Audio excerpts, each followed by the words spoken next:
If you are starting a vertical farm and don't know where to begin or which technology would suit your needs, then reach out to the experts at Cultivated. As indoor farm brokers, they help connect you to the right technology and ensure your project is successful. Best of all, their service is free because they work on behalf of their partners. Visit cultivated.com to learn more. And that's spelled cultivatd.com, or click the link in the show notes. As an entrepreneur, there's a million things that you need to do. It's a component of what are you going to do with your time? Again, I'm a humble person, so I'm not the type that's going to say, my time's more valuable than yours. It's simply time is valuable. It's valuable to everybody. Warren Buffett says that you can't buy time. And so I cherish that. I cherish my time. I think about what am I going to do with it? I think about my family. I think about my businesses. And I think about Planted Detroit specifically. It's a huge time component. It's a huge investment, but it has so much opportunity. Welcome to the Vertical Farming Podcast. Weekly conversations with fascinating CEOs, founders, and ag tech visionaries. Join us every week as we dive deep into the world of vertical farming with your host, Harry Duran. Vertical Farming Podcast Season 7 2023 is in motion. It's in effect. And I hope you all had a very, very nice time with your family, with your friends, with your loved ones for the holiday season and are ready to get back into the swing of things. We took a small break, had a chance to catch our breath, and we're back. I teased out some of the episodes we had recorded at the end of 2022, and I'm really excited to get back in the saddle and get these episodes out to you. If you are a regular listener or you've been here since Season 1 or Season 5 or Season 6, 2, 3, 4, any one of the previous seasons, any one of the previous episodes, I am eternally grateful for you to be returning back as a listener. I don't take your time for granted, and I'm grateful that you're spending this hour with me as I learn more about vertical farming, as I learn more about my guests, and I share those stories with you. If you are a new listener, if this is your first time listening to the podcast, we do everything we can to roll out the green mat for you. I love it when new folks find the podcast. And again, I want to make sure that I'm creating an experience for you that'll keep you coming back and have you telling your friends all about this show. I'm really proud of the work we've done here to create a show that interviews fascinating CEOs and founders of the leading vertical farming companies from around the world, and that's the mission for Season 7 as well. I'm your host, Harry Duran. I've been podcasting since 2014 with my first show, Podcast Junkies, and started this show in 2020. In case you missed the end of Season 6, our last episode was with Brandy Keene, the co-founder and senior technical advisor at Cerna. It's one of the few episodes where we've covered the cannabis industry, and Brandy was someone that I had met at Indoor Ag Tech NYC last year. I'm really grateful for her to come on, talk about origin stories of Hydro Innovations, their acquisition by Cerna, and talk a little bit about the impact CEA has on the world's water supply and how her experience in the cannabis industry has been, and how her unique take from the cannabis industry has helped her grow and thrive. This week, I speak with Tom Adamczyk. He's the founder and CEO of Planted Detroit, which is located in the Island View neighborhood on Detroit's Lower East Side. They're committed to growing and providing clean, nutritious foods such as microgreens, herbs, baby greens, and ready-to-eat salads to the surrounding community. In this conversation, Tom and I talk about the origins of Planted Detroit, the revitalization of Detroit itself, and Tom's background in finance and how that's been helpful for him in managing the company. Tom talks about the lessons he learned as a leader and CEO during the COVID-19 pandemic, the role mentors that have played an important part in his journey, and why he believes it's critical for any business owner or investor to love the product they're working on. A new season means a fresh new start, and that means we're looking for fresh new reviews and ratings of the podcast. If you are enjoying this episode, and if you're new, you'll have to listen to it first. I get that.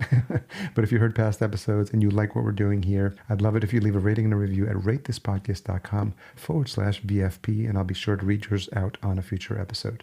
Okay, I'm excited to jump into this conversation with Tom, but before we do, here's a few words from the folks that support this show. This episode is brought to you by Indoor AgCon 2023. I'm so happy to have been working with the team last year. Indoor AgCon 2022 was my very first indoor farming conference, so it was really eye-opening for me. So I'll always be grateful to the team there for rolling out the carpet for me.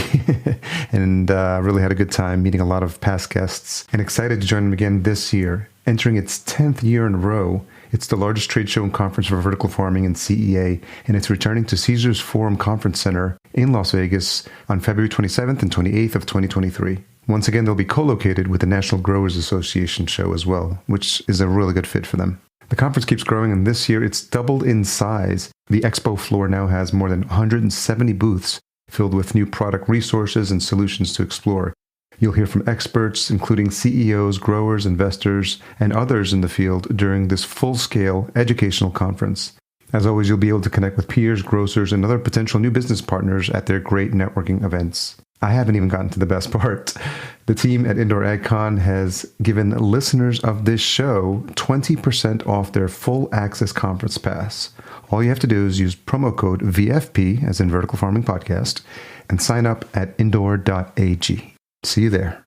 Our production team at Fullcast is excited to be working with Pip Horticulture this season on the production of their new show, Cultivation Elevated. If you're a grower or an owner looking to optimize your new or existing cultivation facility, or anyone looking to cultivate more and less space, then this is the show for you. Each week you'll join Michael Williamson as he travels across the country to explore the world of vertical farming and the future of cannabis and food production through his conversations with leading industry operators, growers, and executives demonstrating success and resilience as growers and cultivators. You can find the show wherever you listen to podcasts. That's Cultivation Elevated by Pip Horticulture. If you're a regular listener to the show, you'll know that this is the space where I get to talk about some of the fantastic sponsors and supporters of this show. If you are interested in being one of those sponsors, by all means, reach out to me directly, harry@verticalfarmingpodcast.com.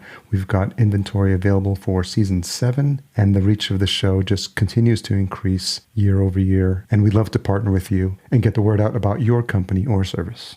Tom Adamczyk, CEO of Planted Detroit, thank you for joining me on the Vertical Farming Podcast. Thanks for having me, Harry. Excited to be here. So where's home for you? Right now in Howell, Michigan. Howell, Michigan. I'm about an hour outside of Detroit. Got a special place in my heart for Detroit because growing up, I am into electronic music, house music. And so I learned to DJ at 16 and was in clubs before I was old enough to drink. So been to lots of festivals and specifically Movement with my ex we went 9 years in a row. So that was a really good experience. And it's amazing to see what it did for the city during that time as well. Yeah, the city of Detroit has produced a lot of great music over the years. A lot has come out of that town. Yeah. Were you born and raised there? I grew up just south of Detroit in a suburb called Southgate, Michigan. Have always lived here, though, in and around. Went to the University of Michigan, Ross School of Business. Worked in Southfield for several years at an investment banking company. And yeah, this has always been home to me. What's life growing up there like? It's awesome. Just really hardworking people, people that are neighborly, willing to help one another. When we go through hard times, there's always a community to call on that you can circle the wagons around and support one another. And that's definitely ingrained in the culture here. I know the city of Detroit has a pretty long and rocky history. It's actually a beautiful history and a lot of good things that have come out of it, and a lot of culture and a lot of, people that are all focused around, building things. The history of Detroit has been automating vehicles for over 100 years. And there's a lot of companies and, startup companies and opportunities for people that have been created out of that industry. And again, it's speckled with the rocky history along the way, but there's a revitalization that's going on, attracting, new businesses back into this community and really doing some wonderful things. So you studied business university, and is that something that you had your eye on when you went into college, that you really were focused on finance and business? Yes. I think since I was about 12 years old, I have always had an interest in investing and finances and starting businesses. I was that kid in Southgate that had, 5-6 lawns that I mowed every single week. Put that cash in my pocket, save it up. I used to wash cars, paint garages, you name it, just to make some money and save up and save for something that I wanted, which was a Camaro that could just, blow the doors off. And that's where it all started. And then I started investing. I got into the stock market at a young age and, had some good opportunities to make some money and let my money work for me. And that's one way I paid for my first car. What year Camaro? 2000. Okay.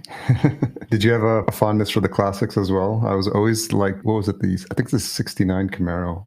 Yeah, I mean, just about every car show, that was always my interest. And, I still have that car. It's sitting in my garage right here. It's got some sentimental value to me. Yeah. There's been a couple times where my wife has wanted me to sell it, but it ain't happened. And also, I mean, obviously for international folks, because I know they listen to the show as well, they may not understand the importance of cars to Detroit and to, Motor City, and how important it is, and how people, take their cars and what they drive seriously. There was a period of time that you probably were looked upon or frowned upon if you didn't have a Detroit-made car driving through that city. Yeah, I mean, if you roll down the street of my neighborhood, just about every other house had a classic car in the garage, Yeah, very cool. And so where did you get your work ethic, your investment ethic? Like, where'd that come from? Is that your folks? Yeah, it's a good question. I mean, hindsight's 2020. It came from a lot of things. Definitely my mom and dad and the way they raised me, just to work hard, have that work ethic. If you want something, you go out and get it. If you don't know how to do something, you go and figure out how, do your homework. And if you're going to do something, do it the best that you possibly can. And that translated to everything in my life, not only business, but sports and, friends and relationships, do it to its fullest potential.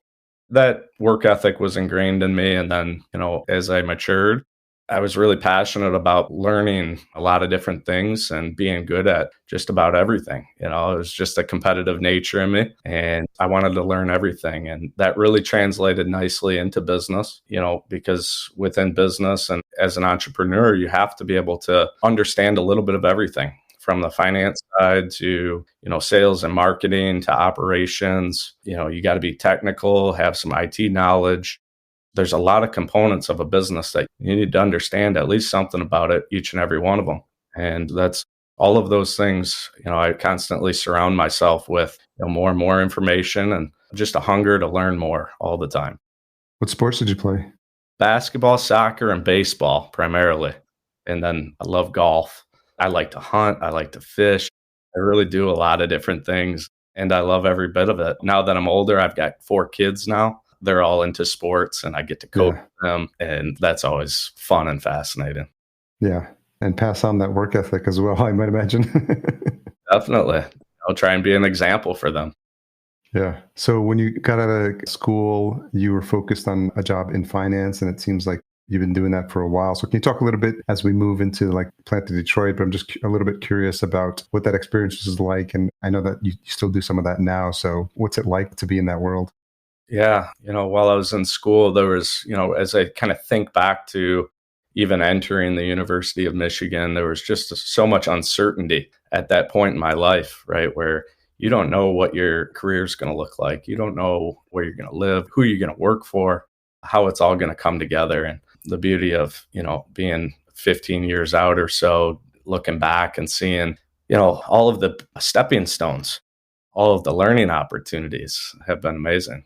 So, in college, I was really focused on, taking classes that were focused around finance and in particular around equity markets. Just had a passion early on for investing in stocks, and I took a lot of classes around that, but also got into the extracurriculars and was involved in what's called the Maize and Blue Fund. It's a student-run fund at the university. Got to, work in small teams to identify stocks and do stock pitches and actually make investments using the student funds.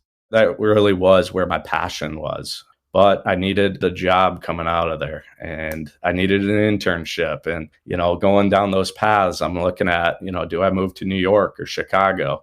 And also my personal life, I had a daughter that I was raising during college. I had some serious family responsibilities to think about.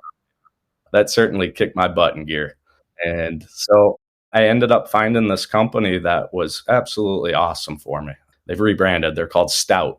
It was SRR when I started there, and I was an intern, and they gave me a ton of responsibility early on. I got to work on mergers and acquisitions across a lot of different industries. I ended up getting a full-time job offer out of my internship. and hit the ground running. I was hungry. I was young, energetic, just give me everything I want to learn. And so that was several years of, grinding and long hours and quite honestly, not seeing the family for several days or weeks. But it was all necessary in order for me to progress and learn. And I got to travel a little bit. I got to work with the CEOs and CFOs of middle market public companies, large private companies.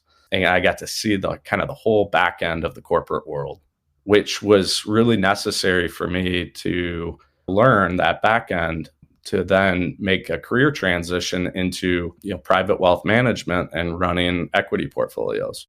So I got to take that experience that I got right out of college with really doing a deep dive into company financials and translate a lot of that into the investment opportunities that were available in the public markets. So I started trading an equity portfolio in 2014. And since then, it's done great. It's been a fantastic market, had some awesome opportunities, and certainly a low interest rate environment's been super helpful for the last decade. But now we're transitioning into a new economic environment, and it's a challenge. And I still do that. My portfolio management is still ongoing, and it's a challenging environment, but it's still where my passion lies. And Planted Detroit was born out of that. So definitely we'll jump into that. I'm just curious, I'm always grateful for the mentors that I've had along the way. And I'm wondering if it's been the same for you as you were having these experiences and building this company, if there were, relationships and mentors that were instrumental or helpful for you.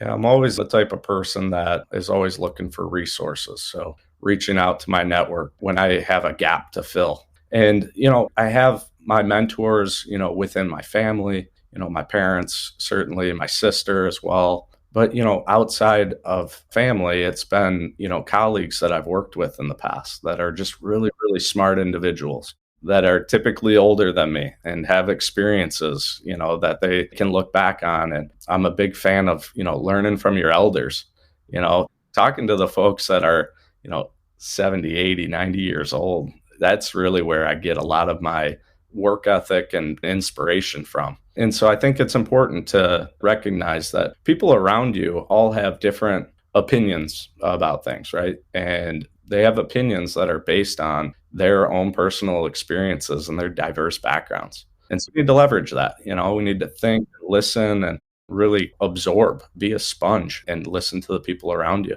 And then that's how you can kind of formulate your own opinions or your own, pillars that you're going to live by.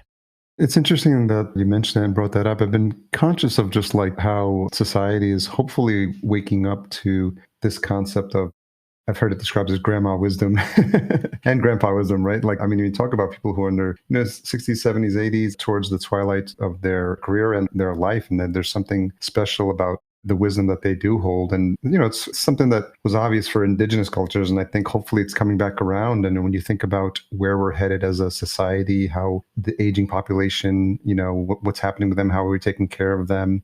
It's something that's been top of mind because there is a lot of wisdom contained in those folks. And I hope, we can do better by them than we have in the past. And I think it's valuable and a helpful reminder. So thanks for bringing that up. Yeah, absolutely. I really do think about my grandparents and all of the things that they've been through. My grandma and grandpa Adamczyk, they grew up just outside of Detroit, but long history there. They went through the Great Depression. And, these were the people that, when I grew up, would laugh because they would reuse their napkins or reuse their plastic forks. And they went through this period of time where, even basic necessities were of concern, food shortages and going through in and out of employment and recessions. But, also still with them, the work ethic was instilled. My grandpa worked at Tiger Stadium on the weekends as a ticket guy and at the post office during the week. He had 9 kids and, struggling to support. But he looked to his community and his family to support him. And he had a brother, my great uncle Joe, who had a grocery store in Southwest Detroit. And he was really like the pillar in his community. People depended on him for their basic needs and their food and their milk and their eggs. And he would offer, my grandpa the opportunity to come to the store and get food for free when they needed it. right? And really, he didn't just do it for my grandpa. He did it for a lot of people. When people were struggling, he's willing to, all right, you can pay me back when you get it, sort of thing. And that sense of community was really important to me because, you have to depend on one another. And, just kind of thinking about what my grandparents went through, they saw a lot. And now we're starting to see it, with our generation and going through this pandemic. And, COVID has just ripped a hole in, what we thought was normal life. But what I see, at least in my personal experience with it, is that sense of community, people coming together to help one another out. And I think that's really important. And we really got to build on that as a society.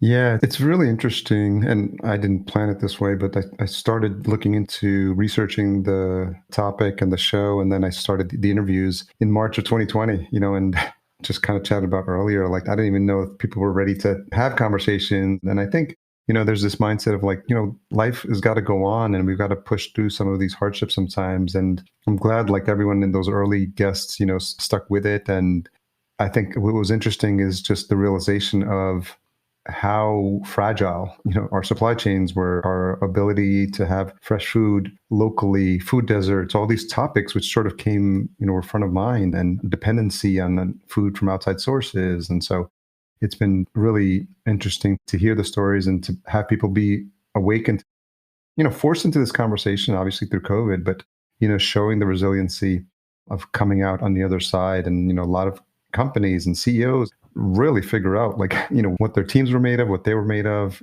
and how to get through this in a way. And so we saw a lot of very inspiring leaders step up, and help carry their team through this. I'm just wondering, I don't get to talk about it too much, but how that period of time was for you, what challenges you had to go through and then how you came out through it on the other side. Where do I start? I mean, if I think about April of 2020, when everything shut down, first and foremost, the thought goes to, how do I protect my family? And I'm a family man. I just got to make sure, one, I protect my family. And once I got that security, it was, how can I help my neighbors? How do I help my friends and family around me? And that extends all the way to, the business and the teams and the people, and making sure you're there for them, supporting them.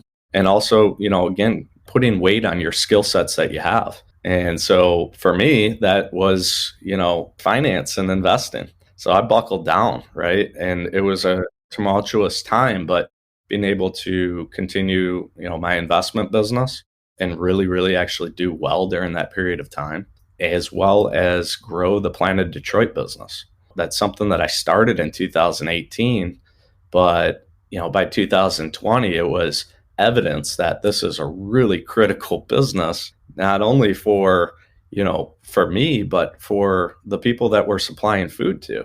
And so, that pandemic moment and the months that followed was really a testament to that business and the team there. And hindsight, again, is 2020, but the team at Planet Detroit did a phenomenal job of being able to support one another, buckle down, keep the business operating as a critical infrastructure business. And we kept supplying food to our community all throughout it. And it was a blessing in disguise. It allowed us to expand production. It allowed us to focus on the areas that the business needed to grow into. And what came out of the pandemic for us is evidence that a ready-to-eat salad is something that we can sell in volume and people love it, and it's healthy and nutritious. And, that's how the business of ultimately coming out of the pandemic. I guess making lemonade out of lemons when you get it. So we were able to pivot, and ultimately the business and the teams came out better on the other side. Appreciate you sharing that. So rewinding the clock back a little bit, I'm just curious, like when and how did vertical farming come on your radar? And, talk a little bit about the origin story, those early days of Planet Detroit. Yeah. So again, looking back at my career and all of the things that were really pointing to what ultimately became Planet Detroit came from a lot of different angles, primarily from my experience with working with corporations up and down the food supply chain. Early on in my career, I got to do some really cool mergers and acquisitions with food distributors, grocery retailers, and also I got to work all the way upstream with the farmers and ag land. And what that presented to me was that some of these companies are really struggling in these low margin businesses. And I was able to think about the whole food supply chain from really a 30,000 foot view, and ultimately thinking about the end consumer and what the end consumer wants. We want healthy, safe, and nutritious food, high quality food. And what we're getting is lower and lower quality food, and it's actually becoming unsafe at times. And at the same time, prices are going up. So we're paying more and more for lower and lower quality. So the economics of that didn't make a whole lot of sense to me. And then thinking about the whole supply chain from the farmer to the distributors to the grocery retailers. And many of them were struggling, all along the way. And that didn't make a whole lot of sense to me. I got to look at farmers' P&Ls. And what I noticed within their cost structure is the rising need and cost of fertilizer. They're dependent on the weather. They're dependent on hitting the yields that they need and hoping that prices stay where they're at or go up. And in order to de-risk that business, they have to pump fertilizer into their soils. They have to spray, fungicides, insecticides, herbicides to protect their crop. And that to me was kind of the eye opener of, all right, let's look at some of these fertilizer companies. And so that's when I did. And I think it was 2015, there was Bayer's acquisition of Monsanto's. That was kind of an eye-opener for me that once you look at that Monsanto's acquisition, those guys were making garbage cans full of money. And that to me was a trigger that's where a lot of the economics are. The economic profits are going to the fertilizer companies, the chemical companies. And I just personally didn't think it was right. And so that's what ultimately led me to doing research and a deeper dive into alternative growing methods, research in hydroponics, and ultimately vertical farming and the economics around it. And got me to the point where I wanted to invest in the space. I want to start, taking some of my funds and allocating it to this space because I think it's going to take off. But once I got into the weeds of it, a lot of the companies were very immature and very risky investments, even from a venture cap startup phase. And I didn't feel super comfortable with that risk. So after several years of research, and finally said, I'm going to start something close to home, something that I can de-risk by being involved in it and by learning it. So that was my due diligence. And that's how Planet Detroit was born. Build a facility that I can learn, I can collect the data and understand every component of it. And so that's when it started in 2018, moved into an old industrial warehouse in Detroit in August and started building the teams, surrounding myself with people that are different experiences, different backgrounds than me. And now a lot of those people are still with me today. They are part of my leadership team at Planet Detroit. And there's 5 of us together and we brainstorm ideas and we learn from one another. They have plant science backgrounds, microbiology, grocery and marketing, as well as construction and, a lot of different aspects. So that's how it started, and it slowly grew over time. And what was really fascinating to me was some of my initial questions getting into the business was, by growing in an indoor controlled environment under LED lights, what is this food going to taste like? Yeah. And the team ended up growing 66 different varieties of crops, lettuces, herbs, microgreens. And we got to tap into our culinary community in Detroit, work directly with the chefs. And that was that moment when they tasted it and they were able to change the taste of the products and really perfect them, that, this is the viable option for growing food in the future. The next question was, can you do it economically? And so that's where I sat for a while, pulling data and picking the brains of my people and really building the model around an income statement for every product that we grow. Really building out that formula of time from seed to harvest, all of the inputs, and what is your output. And that's what ultimately we've been doing for the last 4 years. It's trial and error, experimentation, and identifying what you can grow really well. And then, there's a lot of tailwinds with the benefits of growing indoors.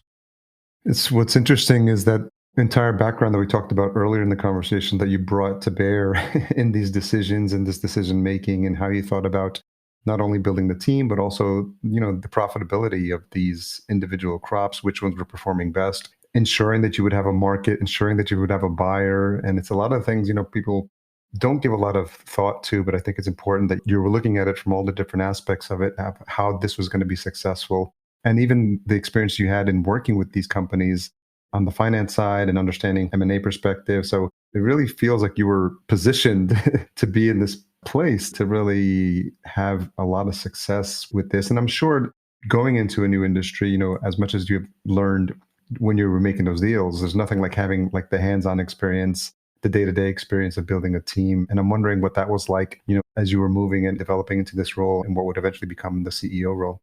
Yeah. It's funny when you start a business, and I think this probably goes for a lot of entrepreneurs. You don't run a business. The business runs you. And you have to accept that fact that you got to go with the flow and roll with the punches. I couldn't predict at day one that we would be exactly right where we are now at year 4. The people, the systems, the complexity, no way I could have predicted that.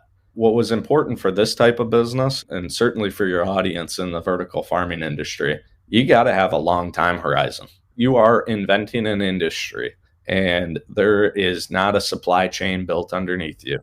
And so you got to have that patience and that time and that thought process in place from the beginning. Developing that team out has been amazing. What's even more fascinating now is those teams have teams.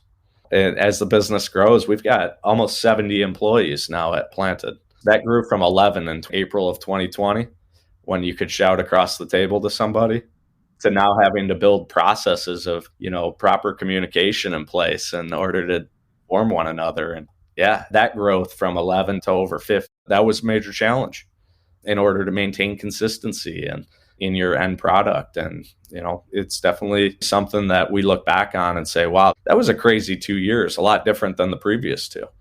And it's going to continue to be, over the next 2 years as we grow. And the name of this business is scale. You got to get to scale, but you got to do it in the right ways. What's been the biggest growth for you as a leader, since you've taken over that role? That's a good question. I would say, just by my nature, I tend to be a bit of a humble person.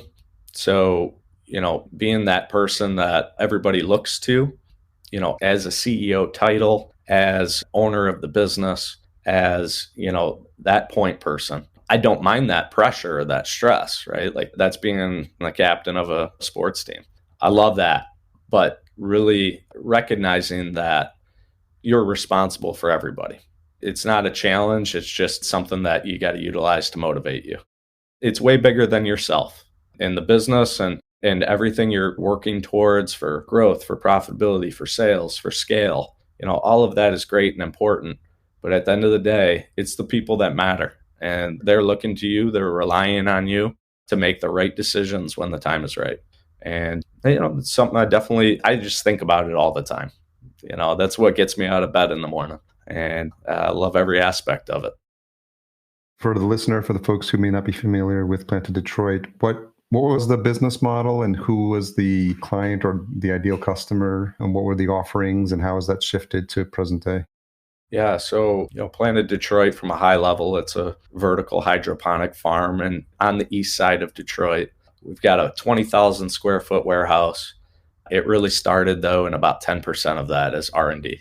2,500 square feet. We were growing a bunch of different crops at low volume and selling to the restaurants, working with the chefs directly in order to perfect the taste profile. That quickly transformed into the design of the entire 20,000 square foot facility to incorporate everything from automation, more advanced machinery and equipment, to, the food safety aspect of our operation, selecting, food safe materials, having food safe processes in place. All of that was really necessary to develop that strategy early on when you're at small scale before you get to that 20,000 square foot level.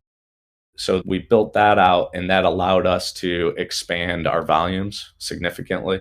We incorporated automation into many components of the growing operation. We developed the salad products that are our primary revenue stream right now. And that was developed, I believe, in November of 2019. We kind of put together our first prototype salad. And As the pandemic hit and our restaurants closed their doors and were forced to, that business dried up immediately. And we were able to pivot and sell our ready-to-eat salads direct to consumer, and then also on grocery store shelves, and then started developing partnerships with, Henry Ford Health Systems, and got into the hospitals, and, really just started the snowball that really went, on its own downhill from there. And ever since then, we continue to build new products, having new taste profiles, new ingredients, new dressings, and really tackling that direct to consumer farm to fork concept where people can go online and buy right from planteddetroit.com. And we're going to deliver it right to your door, right to your office. And you can even set up a subscription and it will show up at your doorstep whenever you want it. Did you ever thought you'd be in a salad business 10 years ago? No, to be totally honest with you, I didn't even really like eating vegetables.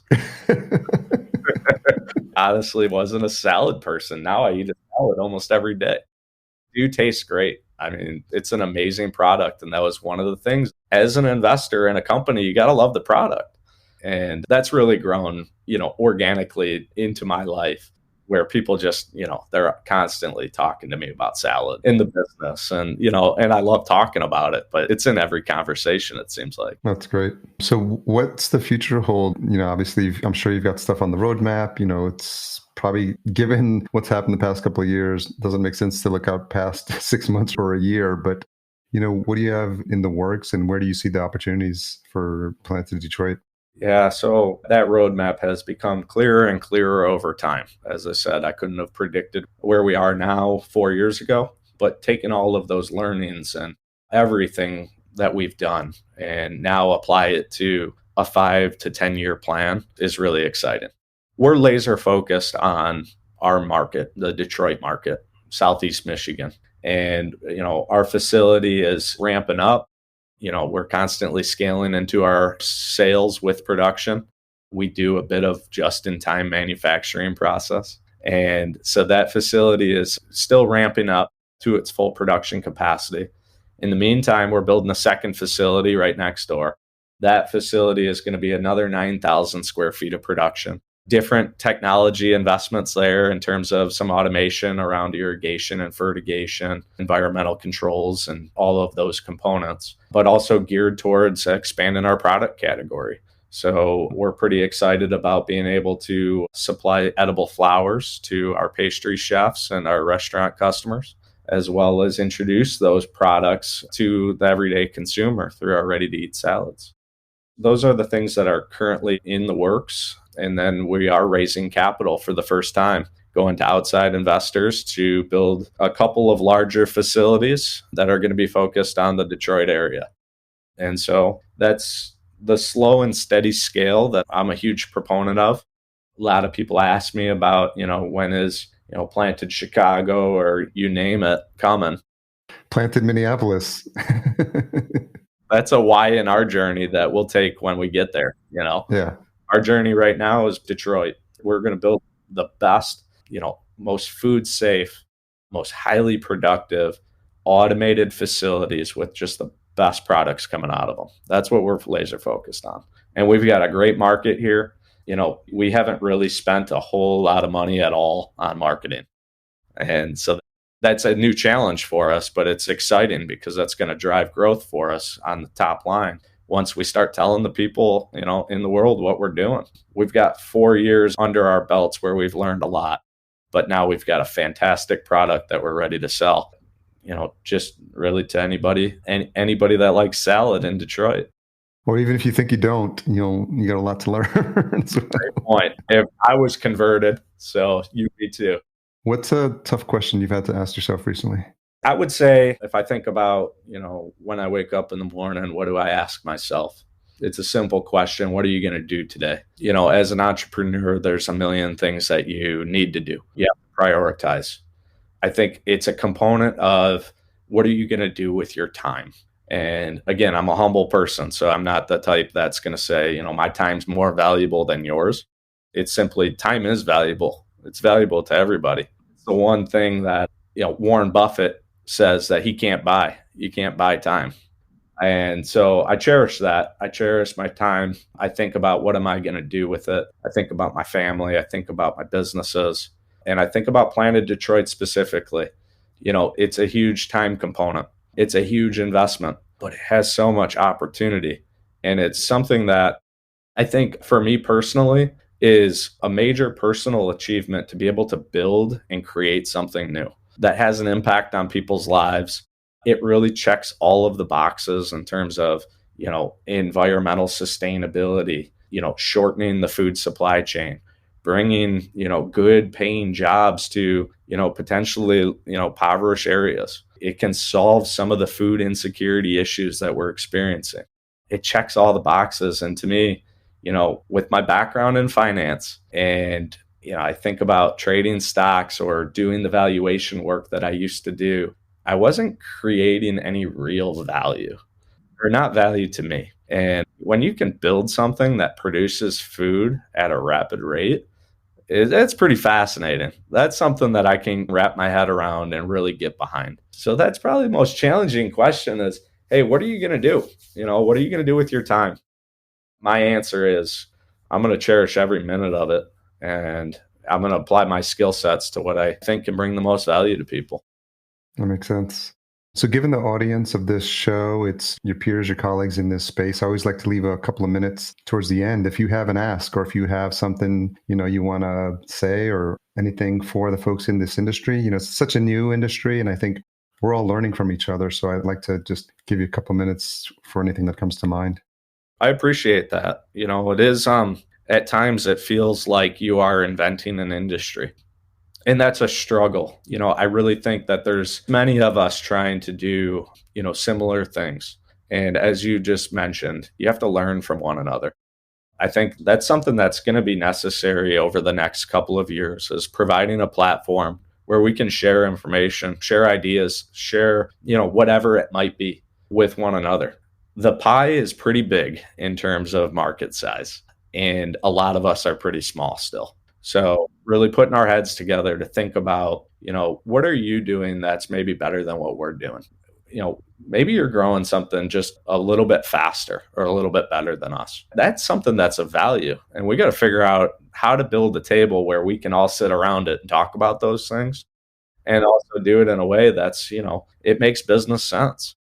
If you've got the best technology that can grow X, Y, and Z crop, then, man, I'd love to license that from you. If you figured out some sort of recipe, a secret sauce, I'd like to license that from you. We certainly are working every day to create the best possible, most efficient processes.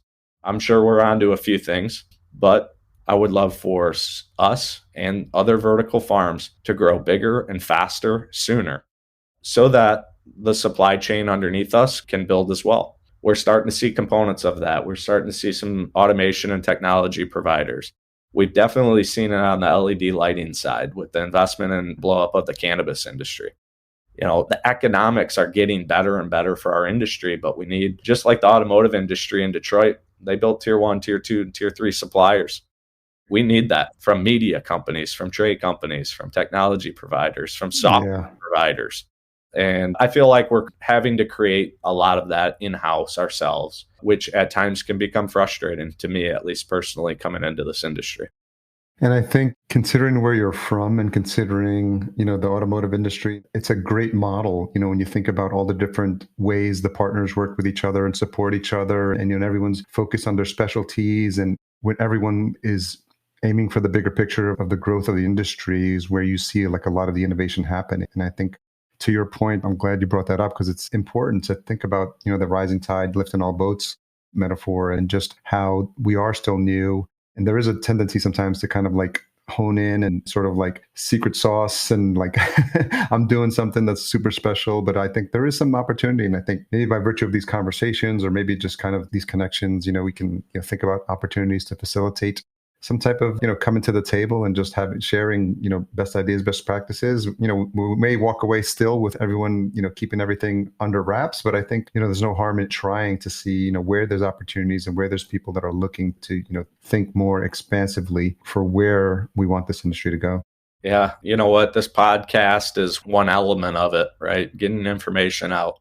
that's really important and I don't think was really necessarily available several years ago. The academic world is also pushing along. There's some great groups that we're a part of that are starting to provide that medium for sharing information.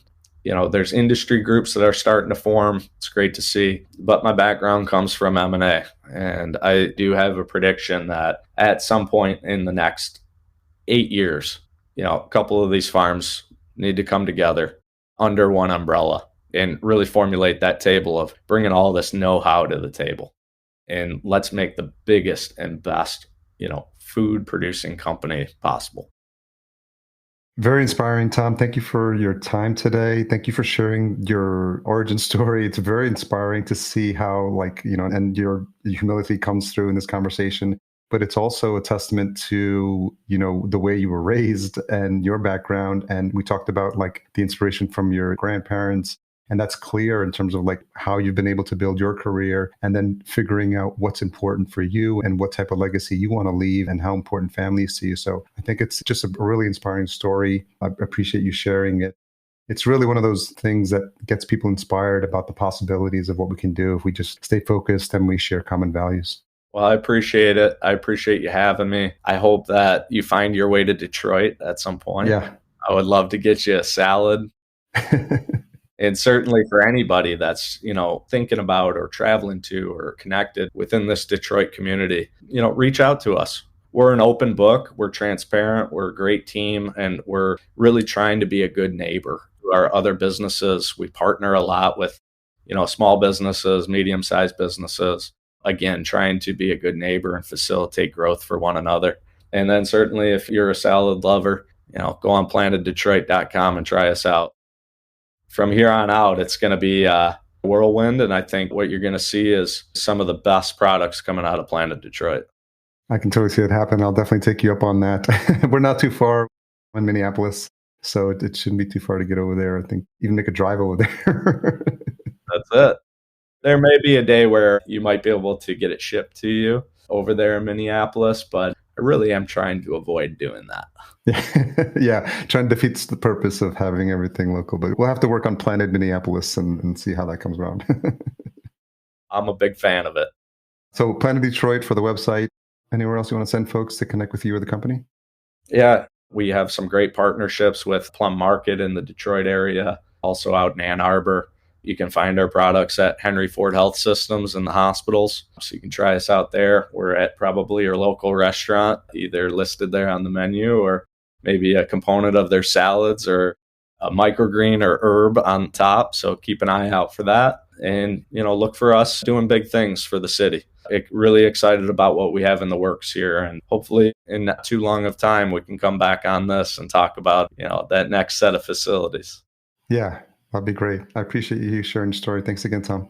Appreciate it. Thanks again to Tom for coming on the show and spending an hour of his time. I'll say it every episode. It's not something I take for granted, and I'm really grateful for him for sharing his story with you. As always, full show notes are available at verticalfarmingpodcast.com. We take a lot of time and pride in putting together a complete summary, time-stamped takeaways, any resources mentioned in the show, and a couple of quotes which past listeners have mentioned they share on social and have been helpful for them as well to spread the word. So if you feel the urge to do that, please do so and make sure you tag us at Vertical Farm Pod on all the socials. Grateful to be working again with our Season 7 title sponsor, Cultivated. If you are looking into a vertical farm and don't know where to start or which technology would suit your needs, reach out to them today. Best of all, their service is free because they work on behalf of their partners. Learn more at cultivated.com, and that's spelled cultivated.com. Just leave out that last E. Podcast production and marketing provided by Fullcast. Learn more at fullcast.co if a podcast is right for you. And as a reminder, if you're enjoying this show, please leave us a rating and a review at ratethispodcast.com/VFP. I'd be more than excited to read those out on a future episode. Tune in next week for another conversation with a fascinating leader from the world of vertical farming, Isaac Berzin. It's our first trip out to Iceland, of all places. He is the CEO of VaxaLife, and this is a really fascinating and fun conversation about the work they're doing in vertical farming, so please make sure you tune into that. Until we meet again, here's to your health. Thanks for listening. To read the full show notes for this episode, which includes any links mentioned in the episode, as well as a full show transcription, visit verticalfarmingpodcast.com. There, you can sign up for our email list to be notified when new episodes are published.